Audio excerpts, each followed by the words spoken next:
Ndinoda kuti nyika iziwe vanhu vangu inguva yedu hatingatadzi kubudirira Mwari ari parutivi pedu rambai muchirwa My hitters don't die, the real hitters gon' shine and my people gon' rise, 'cause we're born to win, I ain't saying, but I'm saying Loyalty's my favorite characteristic of God, but finding it in him is hard. It's like trying to find God. You're the only one in your camp with cheese. You pay for everything they eat. Man, that insecurity is deep. Now I ain't said no names. These are just theories if you hear me, baby. It's home, you must admit it's kinda eerie, baby. Like them chemtrails in the sky. Ain't the selling the slaves, kinda like the combines. We say everything in moderation, but don't do it in moderation. The lies of a gluttonous generation. 10-year-old girl in. Welcome, everybody, to the Day with Trae. Grand Rising to all of you. I am your host, Trae Holiday, and I'm so excited. We have a magical Monday for you guys today. I can't wait to dive into discussion with Alex McAleer from Champions of Magic. Their show is going to be right here at the Moore Theater coming up this week. So I get to talk to Alex about all the magical things that the audience can expect from this show. So shout out to him for being with us today. And you know, we got a lot of updates, so we got to get right into it, y'all. But it's the top of the show. So it's a great time for you to tag and share this stream. Go ahead, tag and share the stream with folks you feel could benefit from a daily dose of dopeness right here on The Day with Trae. Of course, if you can't watch us, we also got you covered there where you can listen to us anywhere you find your favorite podcast. Just search Converge Media Network in The Day with Trae. Y'all will find me there. Google, Spotify, iTunes, SoundCloud. I mean, you name it. Probably a bunch more platforms. I have no idea what all of them are because there's like 200 plus platforms. But make sure that you guys look us up there. You know, we're there. We want to make sure that those who can't watch can also listen. Shout out to everybody who's out there in the podcast world, listening all over the world. We appreciate you for tuning in to what we have to offer here on The Day with Trae. But you guys, I mean, there's so many things going on this week. And so I want to dive into something I've been personally working on.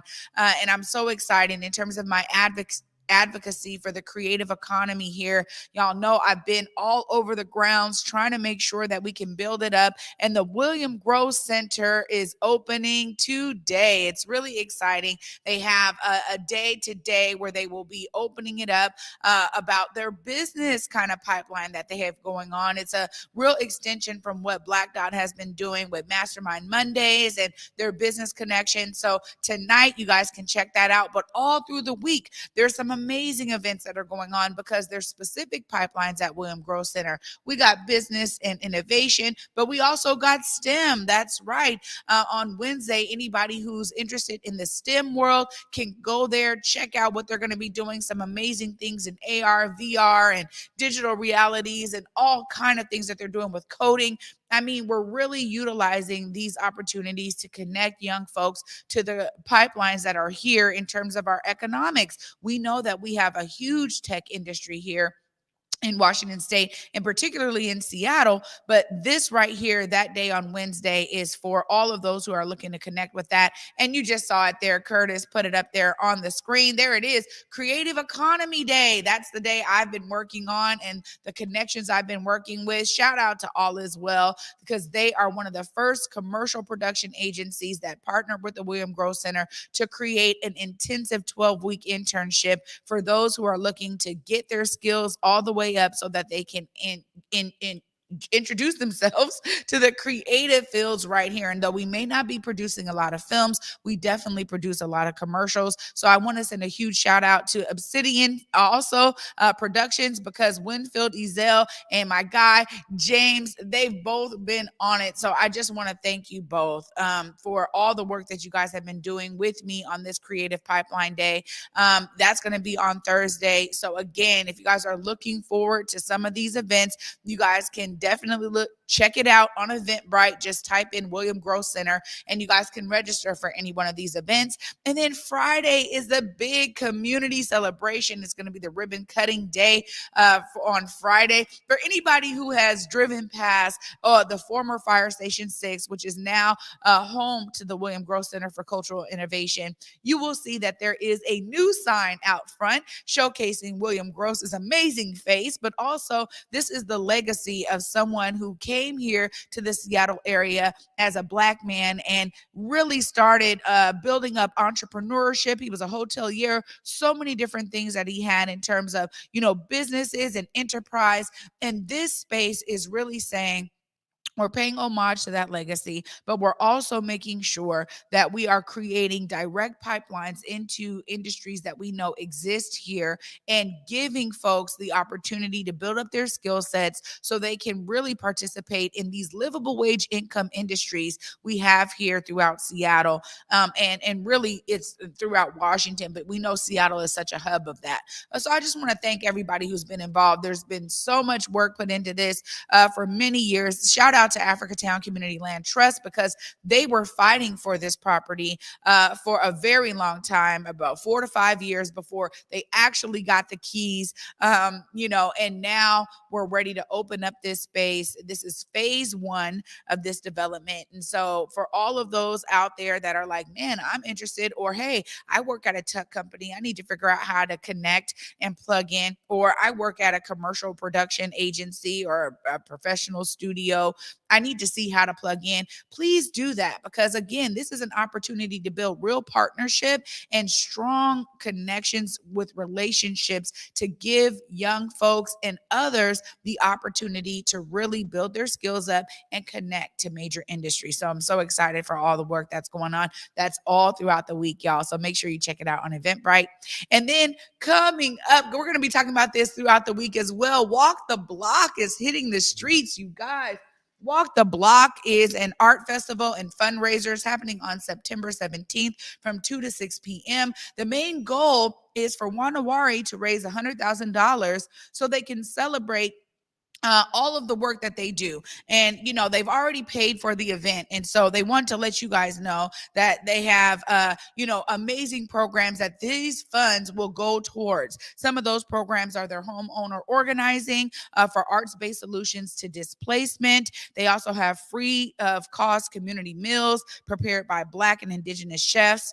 They have the Seattle Black Spatial Histories Institute and their Artist in Residence program, as well as Black arts and cultural programming. A lot of this stuff is like free to the public. So, they're saying, look, come join us in the art walk, the Walk the Block. They have created this amazing event. And they're also saying, look, you have the opportunity to invest in our programming here so that we can continue doing what they do best. Shout out to the team over at Wanawari. They will be joining me this week. So we'll be diving into all the things that you can expect for Walk the Block. I will also be there emceeing and hosting. I'm so excited that they have partnered with me in that regard. So trust me, y'all, lots to dive into this week. But also, we got to continue with some stories that we have been carrying here. This is about the strike at Seattle Public Schools. And of course, our guy, Omari Salisbury, was on the streets this past weekend at the CD Panthers games to ask some of the parents how they feel about this strike. What are your thoughts on the strike? It was convenient that it started a couple days before the start of the school year, and now parents are scrambling to find some place for their kids to go for the duration of the school day. We thought that we would have our kids able to go somewhere, for 6 hours out the day, and now that plan's changed, and it was like, this is real last minute, so it kind of messed up a lot of people's way of going about their day-to-day lives.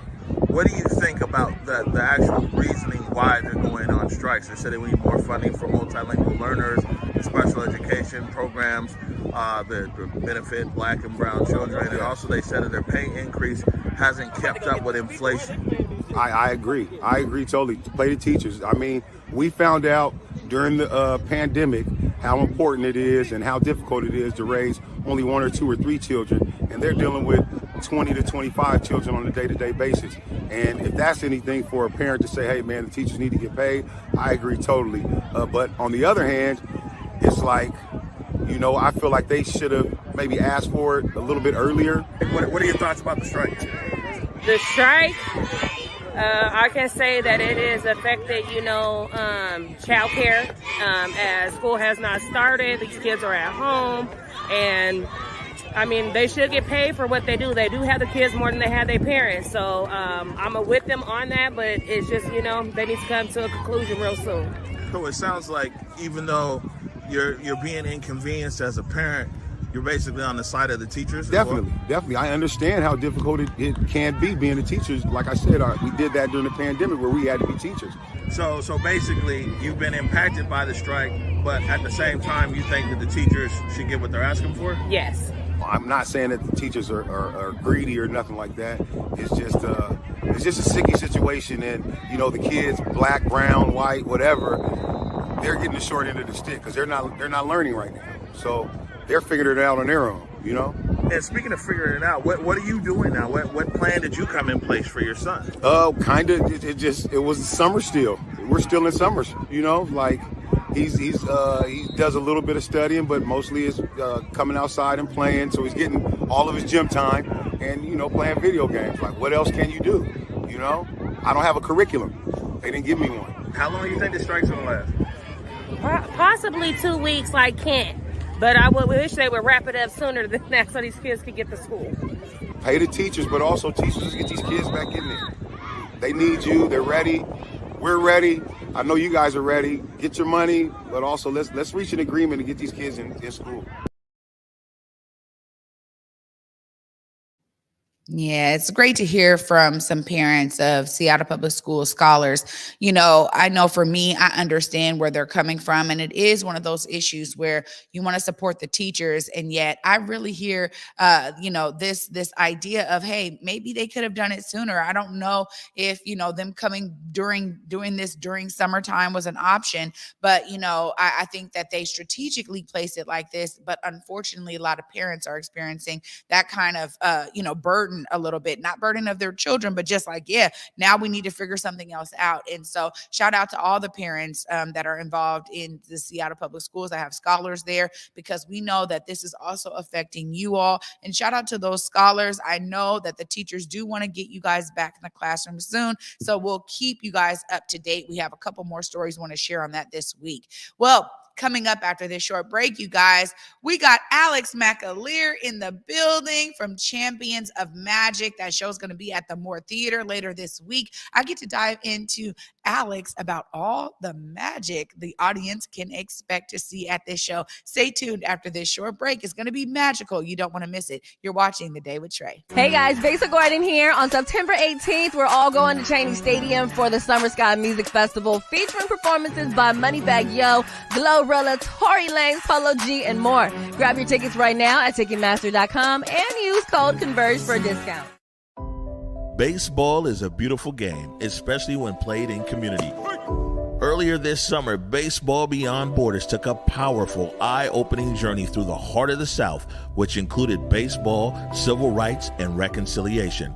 Our Young Kings hosted a baseball clinic at Jackson State University in Jackson, Mississippi, and hit the road to Montgomery, Alabama by way of the historic Edmund Pettus Bridge to visit the Equal Justice Initiative Museum and Memorial, all in an effort to ground our Kings in their history and find serenity in the sport they love to preserve the cultural legacy. Join Baseball Beyond Borders on September 27th for the premiere of our film, Reconciliation Tour, at T-Mobile Park's Ellis Pavilion from 3 to 5 p.m. Hear from those on the front line as well as special guests as we elevate our promise to bring healing through play. For tickets or to donate, visit baseballbeyond.org or check our social media platforms.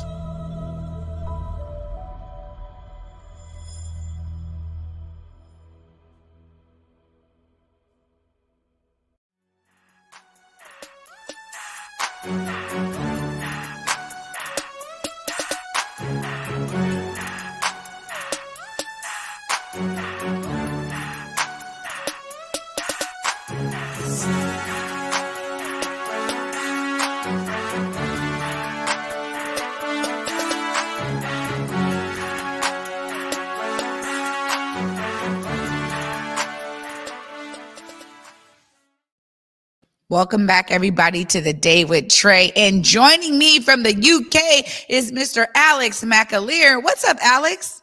Hey, how you doing? I'm good. How are you doing?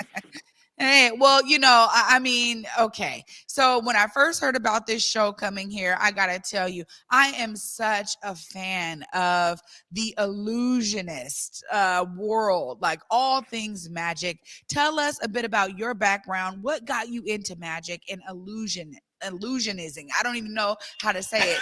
Being an illusionist. Tell us about your I'm not sure what the background. word is either. How I got into it? Well, I guess I grew up as an only child. I don't have any brothers or sisters, so I just kind of had to amuse myself. So I was just into everything, And at one point, I did have a magic kit. There's probably a photo of me somewhere in my dad's house of like me with a top hat on and a cape or something. Luckily, it's never surfaced. But it wasn't until I was a teenager that I really got into the style of magic that I do now, which is mentalism, mind reading, and that sort of stuff, messing with people's heads, guessing names that they're thinking of. And I got into that as a teenager because I started thinking about psychology and wanting to understand myself, and also memory tricks and techniques, because I wanted to sort of cheat at my exams and just memorize the answers to everything so they were just in my head, which I guess isn't cheating, but it feels like it should be cheating. But I just got into it that way. And then I was always kind of a show off as a kid. I used to like making people laugh. So I just started doing the tricks that I'd learned in front of people. And it just progressed to the point where I am now, where I'm in Champions of Magic. I'm touring all over North America, the UK, around the world, freaking people out. Freaking people out, and because you know what, your form of magic, honestly, I think is one of the things that people go, man, that's kind of the spookiest to me, because you're getting into people's heads, and it's not like, hypnotism. It's something totally different. I mean, how do you study the techniques that you utilize on stage, Alex? Studying them, it's like I read a lot of obscure books. Like, it's a whole branch of magic, which is like, I guess you could say, like, escape artists are kind of their own style of magic, and big illusions are a style, and also like dove magic is a style, and another style is just tricks that use the mind or seem to use the mind. And studying it is difficult because you can read all the theory and you can think about how it would work, but you actually have to go out there and do it. So I started performing for family and friends, and often things would go a little bit wrong at the beginning, but slowly you start to work up the knack for it. And I remember the first thing I learned was this thing it's known as like muscle reading. You can hold someone's hand and you can feel out what they're thinking of moving in a certain direction. And I got someone to hide an object in the house, and I found it in like 2 minutes just by holding their hand, and they thought about where it was, and I could kind of like playing hot and cold, but they didn't say anything out loud. And I remember doing that, and I was like, oh, I think I can do this. And like, it freaked me out. Like, I'm used to it now, but when I was young, I was like, oh, that's freaky. So yeah, even I at one point thought, this is weird. But you're right, this style of magic is the style that people go like, oh, this feels strange. But luckily I'm very British and charming and silly, so it's not too scary. Well, you already, I can tell from your whole demeanor here that you bring that charm and that sense of kind of humor to it. So you've really found your niche, you found your knack. But this show, tell us a bit about how it is to be with all of these amazing other, artists really in magic that are doing their own forms. I know we have a wide variety of things that the audience can expect, right? Yeah, so that's the great thing about this show, especially as an audience member, is you get to see every style of magic. Like, we have illusions in the show, we have close-up magic in the show, we have escapes in the show, we have mind reading in the show, and we also have bits when all five of us come together and perform something together, which is really special. I don't think any other show does that. But it's really fun for me to share the stage and to share, the backstage time and the offstage time with these guys, because they come from all over the world. I mean, we've got someone like the best illusionist. Like, it's great if we're ever working on something, like just for ourselves or for the show, there's this pool of knowledge that I can't imagine there is anywhere else in the world. Like, we all have little bits of information and tricks and tips and techniques that we can share. And also, because we're all magicians, we're all in the same show, when we just don't want to talk about magic anymore, that's even better. We know we don't want to talk about magic or the latest trick or the new thing you're working on. We can just talk about something else. So we all have this shared experience, but it's great. I've been on the show pretty much since it began in 2013, 2014, from here in the UK. And Younger and Strange, who are the illusionists in the show, they've been with the show that long. Fernando Velasco has been with it for several years. He is originally from Mexico, and he's our escape artist. He does the dangerous stuff. He's the cool, good-looking one. And Holly England has recently joined the show, and she's sort of recent to being a performer of magic, but for many years beforehand, she was like an assistant and a director of magic. So yeah, it's a great experience to be part of, and I think it comes across on stage as an audience member. You see that we have fun doing it as well. Yeah, that's so important too, right? I mean, there are some that come with a real serious nature, but I think that's what, really translates to the audience is the fun of it all, right? And so that's what I'm excited about because there's so much that I'm looking forward to. I see these kind of things on TV and to see it real, like I've been to a couple of other magic shows and I'm always walking away. I'm so blown away by all of the things and the techniques that people are utilizing to really like wow the crowd.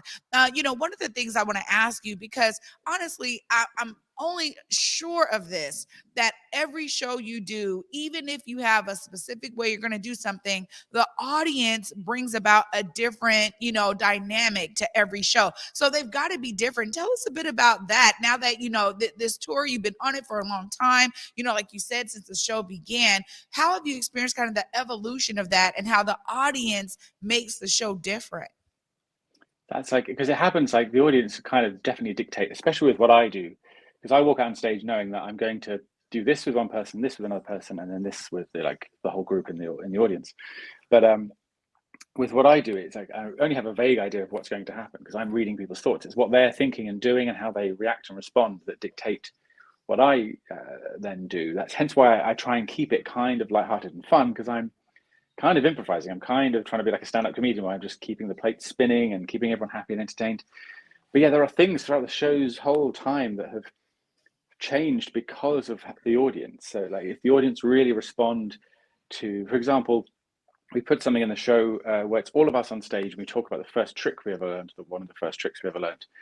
And it got such a great response. And like talking to people after the show when we do a meet and greet or whatever, that was their favorite bit. It really stood out to them. So we just developed it more and came up with a whole routine now where we all do something with something we borrowed from someone in the audience. And I don't think that would have happened unless the audience had sort of told us, yeah, we like this. We want to see more of all of you together doing something incredible. But yeah, it can, and sometimes things go wrong as well. It's a show with a lot of moving parts. Magic can go wrong, the production side can go wrong, something can happen in the audience. So it does always keep you on your toes. As a performer in a show like this, you're never really relaxed because anything could happen. Right. It's all up for grabs. I mean, I think that that's also a part of why audiences are, walk away with such a wow factor about it, because you're right. There's a lot of nuances that can kind of happen during the show to make something like bigger or to be like, oh man, that kind of flopped. But when we think about audiences, we also understand the space that you guys are in and performing in is really integral to, the experience that you're giving to the audience. Tell us a bit about going from one venue to another and how you guys may have to adjust some things. Okay, do they have the backstage we need? Do they have the space we need to make this happen? Tell us a bit about how the venue also plays a part in this. Yeah, that's absolutely true, because we play all sorts of different venues. Like we're it's a touring theatre show, but sometimes we've been in like arenas. Like we've traveled up to Canada and done shows in what's normally an ice rink. So everything has to be built. So before we arrive, before the cast arrive, like everything is being built at the stage, the lights, the rigging to put it on, the curtains, everything. And yeah, we are in some venues. If it's a very small venue, there's a couple of venues we've been to which have the right size for the audience, but the backstage and the stage, because it's an old theatre and it wasn't built to have 10 different illusions hanging around backstage. We are literally just off stage before we come on, leaping over boxes and things and being careful not to touch anything in case something goes off or something breaks. So yeah, different venues means it really dictates like how the show is going to go. Sometimes we have to change things. We've got things in place that we can swap in and swap out. For example, like Fernando has a huge water tank, like Harry Houdini. He's upside down in a huge water tank. We've played one venue several years ago now. The stage just simply wasn't able to take the weight of that amount of water, that many gallons of water. So he just had to sort of improvise a different type of escape that he could do that would be just as thrilling. But yeah, it can be fun. Often what happens is, because I'm the mind reader, you can shove me out onto stage and I can pick a few people out of the audience and say, let's play a game where I guess your pin number or something like that. So normally I sort of have to cover. But yeah, venues can be tricky. I think audiences, they kind of like seeing that, and also they kind of like seeing, like, oh, I see this is difficult for you guys to do, but like an American audience, they absolutely appreciate the effort and skill and production that we put into the show. Oh, great, great. Well, yeah, I mean, even looking at the photos and some of the B-roll I was able to see, I'm like, okay, this is full-fledged. You're talking about big old flames. We just kind of showed some of those photos there. There's a lot going on. But you also mentioned here how the show has evolved since it started and since you've been a part of it from the beginning, bringing on new acts and kind of, people kind of developing themselves and then coming on. Tell us a bit about that, as some of the cast has kind of changed over the years. You kind of being a veteran of the show, just tell us a bit about how, that makes the show kind of what it is, right? Because everybody's bringing these different skill sets. Yeah, I think what's great about this show, unlike sort of other ensemble shows of other magic or comedians or anything, is when someone new comes in, we're bringing in like a new personality, basically, and a different set of skills. It's not like we're just bringing someone in to just do the act the last person was doing. Like when Fernando first joined the show, so we had a cast of 5 of us, and then we used to have a guy that would do more sleight of hand stuff. So he would do doves and productions and make coins jump from his hand and stuff. And then he left the show, and we brought Fernando in. And initially, Fernando was brought in because he had an act that he produces doves. But very quickly, that went to the side when we found out he was also an escape artist. And as soon as we added an escape, he's like hanging upside down, there's fire, there's straitjackets, insane. Me and Young and Strange were backstage, and we're like, wow, I didn't know the show was missing this. I don't think it was missing this, but now we've added it. This show has just gone up a level. It's just suddenly this exciting, thrilling, dangerous thing is happening in the show now. And when Holly came on board, she has been working with magicians for years. She's a trained dancer. She used to be a dancer. She still is a dancer, and used to work as a backstage and also on-stage assistant, and also direct other people in magic shows. And then I think in the pandemic, actually, she decided now's the time that I should be a magician. And she just came with these fully formed ideas and concepts and tricks. And it's because she spent so long working in magic, but not being a magician on stage, that she just had all the hard work had been done, and she just came straight out and was like, here's a fully formed act. It was a really exciting moment to see it, to be stood at the side of the wings watching this brand new act come out so sort of fully formed. It was great. Oh my goodness. Well, you have given us a lot of meat for folks to dive into. I know that the tickets are already on sale. They've been on sale for a while. You guys will be here on the 23rd and the 24th. So you got a couple of shows at the Moore Theater. I just want to make sure that if folks are trying to connect with you, now everybody has this kind of social media presence. I want to make sure folks get their tickets, but tell them how they can connect with you and the Champions of Magic. So yeah, Champions of Magic, you can find if you Google or search on Facebook or Instagram or Twitter, or whatever your preferred social media platform. Champions of Magic is on there. Just search for Champions of Magic. Sometimes it's Champions of Magic UK. But for me, I'm on Instagram at Alex the Mind Reader, and everywhere else I'm Alex McAleer. So that's how you can find us. And all of the cast are on there. I think the Champions of Magic Instagram links to all of us. But yeah, it'd be great to see you. Great to tell us if you're coming to the show, or even after the show, how much you enjoyed it. Oh, amazing. Well, I'll try to have to figure out how I can meet you all when I get down there to the Champions of Magic. Alex McAleer, thank you so much for joining me here on The Day with Trae. It was great to talk with you. Can't wait to see you in action on that stage. Thank you. Thank you very much. It was a pleasure. Absolutely. Oh my goodness, you guys. I told you, Magical Monday. I want to send a huge shout out to Alex McAleer for being here with us.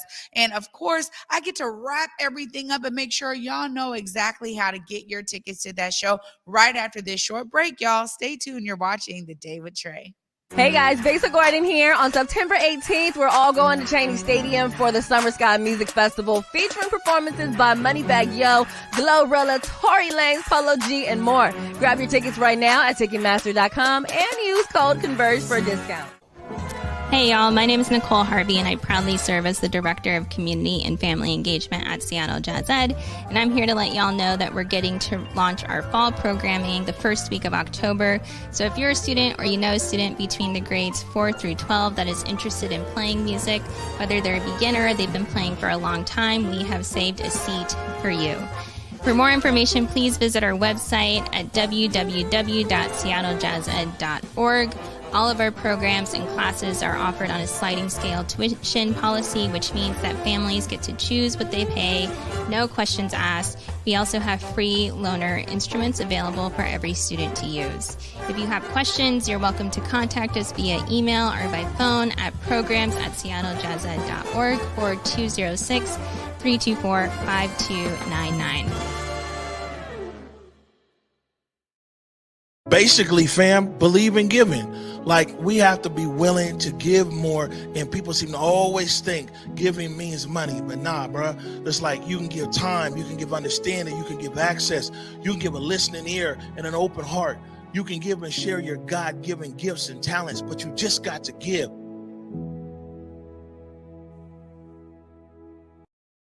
Welcome back, everybody, to The Day with Trae. I'm your host, Trae Holiday. What a great, magical Monday. Of course, we're missing Def Chef this Monday on Menu Monday, but I can't wait to connect back with him next week. I just want to send a huge shout out to Alex McAleer. You know, I'm going to tell you guys, honestly, I'm one of those folks that, you know, somebody can be like, oh, you know, this is how they do that trick. But I feel like a kid when I'm watching things like magic and mentalism and illusionist. Like, I love all of that, honestly. So I'm so excited. Make sure you guys check out Champions of Magic so you can get your tickets coming up this week on the 23rd and 24th. Shout out to STG again for bringing Champions of Magic here. It's going to be an exciting show. And as he shared there's a ton of things for the audience to dive into. So make sure you come to this family-friendly show. Bring the kids. Have a great time.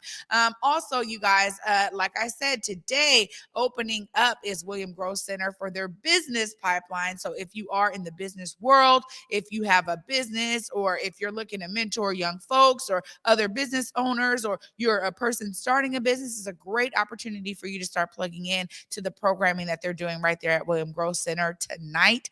And I'm excited because tomorrow we get to dive into more about what is all going on and happening on the 17th for Walk the Block.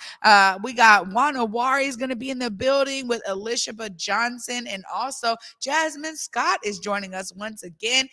She'll be talking about art noir. They're also partners here with Walk the Block. So I'm excited that both of them will be on the show tomorrow. Of course, for me, y'all, I want you to be inspired by what Alex was sharing today. He said, look, as a young person, he knew that he loved this kind of stuff. And once he did it and it worked, it just snowballed from there. And he just kept on doing it. And now is touring the world. I mean, all of us have something that we can bring to the world. I want y'all to, of course, be inspired to see yourself as a part of the solution. Alex is bringing illusionists and mentalism to the worldwide audiences. And it's a way for us to be able to maybe get away from some of the monotony of our day, but it's still seeing himself as a part of the solution by bringing some amazing entertainment into the families of those that go and see these shows. So be inspired, y'all. Y'all too can figure out the ways that you can be a part of the solution.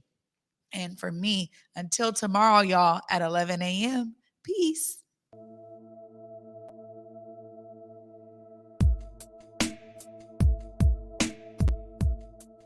Converge Media produces culturally relevant content for Black and urban audiences. Our coverage is raw, transparent, and objective, praised by community leaders, government officials, and residents. Support Converge Media today via Venmo, Cash App, or PayPal at Converge Media.